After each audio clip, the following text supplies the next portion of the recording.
Hi guys, what's up? Welcome back to my channel. Hope your 2025 was good and wishing you very happy new year. Hope your 2026 treats you well. So in today's video, I'll be talking about movies, shows, clothes, accessories, just random cute stuff, and finally my favorite YouTubers that have made my days a little better in the year 2025. Starting with the most favorite section of this video, movies and shows, because that's what I have consumed the most this year. Oh my god, the first, hands down, the best show of the year was Adolescence. Phenomenal acting by the child actor. Even to think that he's such a young boy, acted so well that I could not differentiate between the actor and the character of the show. They reveal everything, layer by layer, and it's going to keep you at the edge of your seat the whole time. Such an intense watch. I mean, it was fantastic. I think everyone should watch this at least once. I didn't know about this. After I watched the whole show, I got to know that every episode was shot in one shot. So that's like crazy. I mean, if you've seen the series, I think one of the last episodes where there is this confrontation between the psychiatrist, I don't remember her name, and the child, the boy, is so intense. It is so gripping. I mean, I don't know, I don't have the exact words to explain that feeling, but oh my god, it was incredible. Yeah, just watch it. And the second one, okay, let's move on to the second one. That is, I don't have the exact words to explain that feeling, but oh my god, incredible. Yeah, just watch it. And this is absolutely not a light watch. It's definitely a show that will stay with you long after you've watched. I mean, I can still think about that show. Okay, moving on to the next series. That is When Life Gives You Tangerines. Oh my god, I have sobbed in every episode. My most favorite character would be the main lead as the father. I have cried in every episode. The best thing that I felt out of the show was the girl child. So every stage of her life, so when she goes to her school for the first time, gets her first job, goes to a different city or out of her hometown, gets married. So at every stage of her life, her dad like tells her that if you don't want to do it, come back, I'll be right here. If it's gonna hurt you, don't do it, just come back. Even when she goes for a running race, I think, so he tells her, if you're not able to run, it's all right, just come back home. And that was the sweetest thing in the show, I think. Really heartwarming. Yeah, I think it was a very heartwarming, very heartbreaking at the same time. I don't know how the writer of the show managed to do that, the director, the actor, and everyone. Let's move on to the next one. Okay, the third show is Resident Playbook. It's a spin-off of Hospital Playlist. If you watch Hospital Playlist, this is going to be like a breezy watch. You'll see the connection. It's lovely. It's a light-hearted watch. It's a comfort show, I can say. I think Hospital Playlist had a little more mature actors, like they were middle-aged doctors. Resident Playbook had a lot of young doctors, but I can see the reflection of each actor. I could see the similarities, and but I really enjoyed it. Wasn't like, oh, they've repeated the whole same script or something. It felt different, and yet it had the same nostalgia of Hospital Playlist. So that was good. Oh, the next one is Trauma Code Heroes on Call, another medical drama, but I really wish they had more episodes. It was so good. It was too good. There's not much of a romance arc, which I don't mind. Like, the pace of the series was great, and even though it was humorous, and still it had a little bit of emotional depth as well. It was a great show. I think they should have made more series, or at least brought out the second season. I hope they bring out the second season. Let's move on to the next one. The next one is surprising because I never thought that I would be watching this show. I would call it a coming of age show. It's called Weak Hero Class. It explores a lot about bullying and growing up.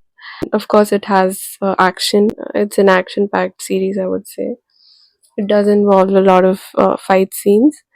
So These are the exact reasons why I thought I would never be interested in such a show. But to my surprise, I was very into the show. I watched the second season actually.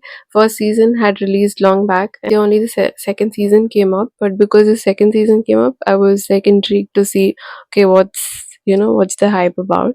The show revolves around this one character, Yosi Yoon. I'm not sure what the name was. Did a really great job. Uh, with his acting. Like his expressions were everything. He carried the whole show, I feel. Like, even when he didn't have dialogues, I don't think he had much of dialogues. Just with his eyes, he would express every kind of emotion. If he's angry, if he's sad, if he's guilty. And Instagram edits made me watch the show, and I'm not disappointed at all. I would say I'm out of my comfort zone or out of the genres that I usually explore. So that was good. Let's move on to the movies. I don't have much, just two. Okay, so Dhurandhar. When I saw Dhurandhar, I was like, okay, I think Bollywood is back. The music, the action. Yeah, it's a little gore. Too violent, I would say. It's not for the weak-hearted. I close my eyes in between in some scenes in the theater. I won't lie, but yeah, apart from that, it was, I think, great watch. The music, the background music, the acting, oh my god. Again, Ranveer Singh, even when he didn't have a lot of dialogues, loved his expressions. I know everyone says Akshay Khanna is their favorite, but I think Ranveer Singh was the standout for me, even though I'm not like a die-hard fan of Ranveer. Yeah, I liked him, and I think they could have explored more on the plot, a little more storytelling, maybe navigated the story a little better, I think, and added more depth to it, some more context. But yeah, I think they have a season 2, so I mean part 2 coming up, so yeah, maybe they'll do that in that section. It's a 3.5 hours movie, but I think it was worth the watch for me, at least. Yeah, maybe a little more plot could have been added because it was 3.5 hours, but I mean, I didn't mind it at all. After a long time, there was a movie out there that was PVR worthy, like you going out to the theaters and watching, and it was worth it. So yeah, thank God for that. And a special mention maybe is I Hostage. It's a very underrated movie. I don't think people talk about it at all. I think I would count it as an emotional thriller. How do I word this? It had a lot of tension. It wasn't violent, very violent, but it had a lot of tension and emotional. It had solid storytelling, I think, and the ending, I didn't guess the ending at all. It was shocking. It's not a chill watch, so don't watch it like if you want a relaxed movie. But okay, after watching all this intense and emotional dramatic movies, let's move on to the next section, that is skincare and hair care products. I don't have much. Okay, I just have one product under the hair. It's the L'Oreal Paris Extraordinary Oil Serum. If you have like a really tangled hair, especially after hair washes, if I let my hair dry naturally with any heating products or hair dryer, so much of hair loss just by combing my hair, because it used to be so tangled. So this really helped me. Just like 2-3 drops of this, it's great for detangling my hair. I use it mostly on the ends of my hair, and I know it's a very trending and most, I mean, one of the most reviewed products. And when I saw this bottle, I was like, such a chotu bottle for the amount I paid, but so worth it. I think I've been using this for like 7-8 months now, and you can see like barely half of it is finished. I think it'll go on till next year. Moving on to the next product is simple face wash. It's not like it's gonna cure your acne or any nice simple face wash, as it says. I use like a very specific face wash for my acne. When that's over or I'm not that's not in stock, I prefer this, and it's not gonna harm your skin, and it's not gonna like change or give you a complete makeover to your skin or something. It's just gonna stay as it is and do the cleaning part. So it's like a gentle cleanser, I would say. Like I use my face wash for my acne in the morning, and if I use it again, it's a little harsh. So I avoid. and I go for this for my night routine. So that's that. And the next one is not like a skincare or hair care product, it's a makeup product. So this one's a lip cheek tint by Earth Rhythm. This is something I used. I first bought in 2023, I guess, and stopped using after that because it after a while, no, if it gets dried, it'll look like you've had pan. Especially if you go for a lunch or dinner and then it dries out, top layers would have come out and only there would be a layer in the inner part of your lip, and it would look so bad, like red. It would look like, oh, you just had pan. That's a disadvantage, but I think if you keep reapplying, it's good. It's a little dark shade. I think I've applied it right now. It's with a lip liner. So yeah, I like it. It's back. I think it was my issue. I don't know how to use. I wasn't very keen on reapplying back then, but now I've understood. Okay, moving on to the next category, that is clothes and accessories. So the best award goes to my night suit. So it was the most comfortable, cutest set of PJs and on budget. So I got it from Zudio. It was the best find of this year, I think. The second one is this black jacket. I think that's from West Side. Such a versatile jacket, if I may say so. Just kidding. It was such a daily wear jacket that I can wear it anywhere, everywhere.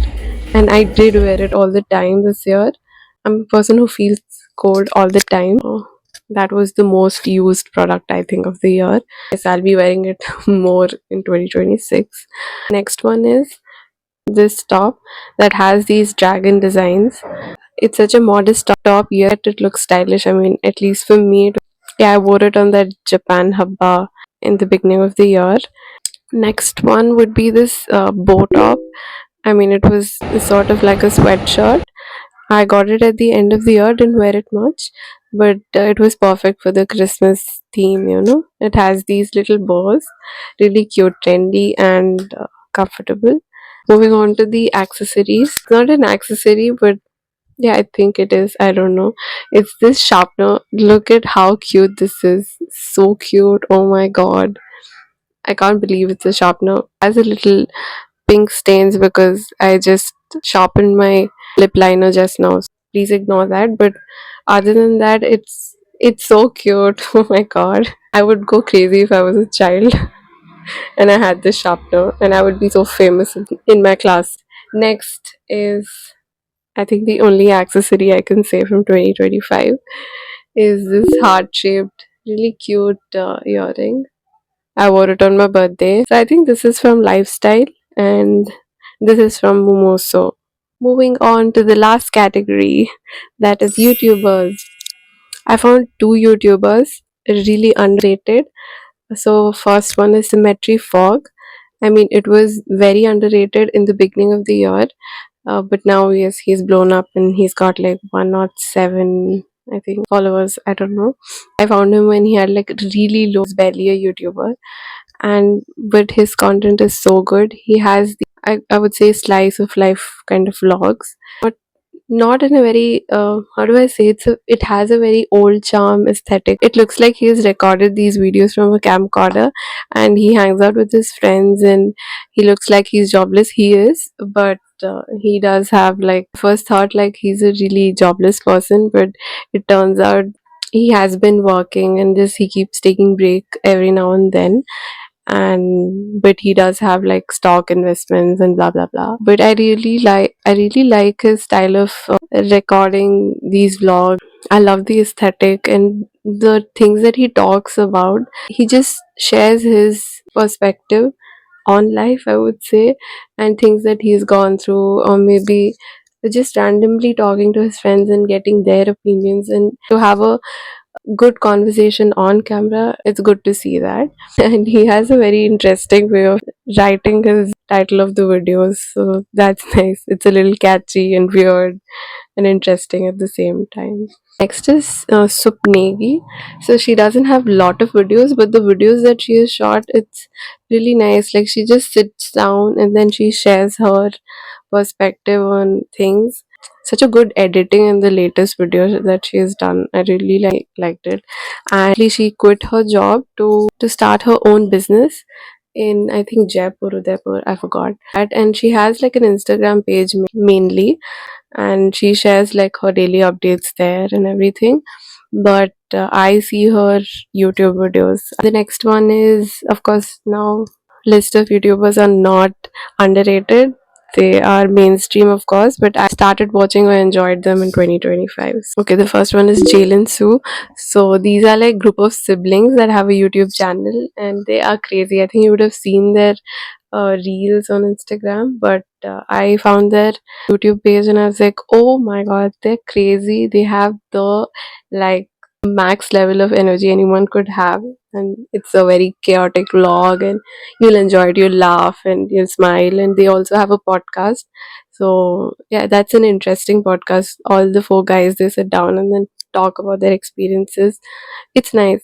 Video that caught my eyes was that they tried wearing period cramp stimulator or simulator, how do you pronounce it? It's the boy siblings. And they moved around supermarkets and they went out like for coffee and everything. And the sisters would like take them around and make them do things. And it was fun, their reactions. Next one is Moto Mihika. She is like a 22 or 23-year-old YouTuber, but the kind of maturity she brings in her videos is amazing. There's a very cute and bubbly kind of tone in her videos, but she does share very profound things in a very simple manner, and I really like it. Even as a 26-year-old, I'm able to relate to her, and that's nice. Special mentions is like the weekly vlogs. These are like time I'm watching them. That's Aparna Devyal, Ashna Hegre. She's from Dam Fam, if you guys don't know. And Gopali and her sister, the brown daughter. Yeah, these and another YouTuber, I forgot her name. Finally, in the comedy section, I really loved Ronak Rajania. I really enjoy his shows. Funny and unhinged. But yeah, it's good. And I've also like been watching these Japanese YouTube videos where they show how they're overworked and they show how exhausted they are. These are mostly like not very edited, heavily edited videos. They're very like on the go. They just shoot it and post it. It looks like that, but it's very calming if you're exhausted from work and you're done with it and you just want to watch someone like move around, go have lunch, dinner. Like it's like an ASMR. They eat and they're not talking constantly. They just put captions and there's music, or they're giving a voiceover, and you have like this video going on. It's really nice to something to watch while you unwind the day. That's like a comfort watch. Yeah, finding comfort in others' misery. It gave me like a different perspective, and like I got to know how harsh the working environment in Japan is. You get to know a lot of work culture, like how they're forced to go for drinks and their eating habits. They like skip meals sometimes, and they have to eat this, ramen and a lot of fast food kind of things. They eat late night. They work for long hours and work on weekends. Yes, so these were my comfort shows, movies, YouTubers, and everything. And I hope I'm your comfort YouTuber someday. Either ways, thank you for watching this video. And if you've stayed till here, do consider subscribing to this channel if you like such content. In the next video, bye. And let me know what your favorites were. Love to hear it. Until next time, tata.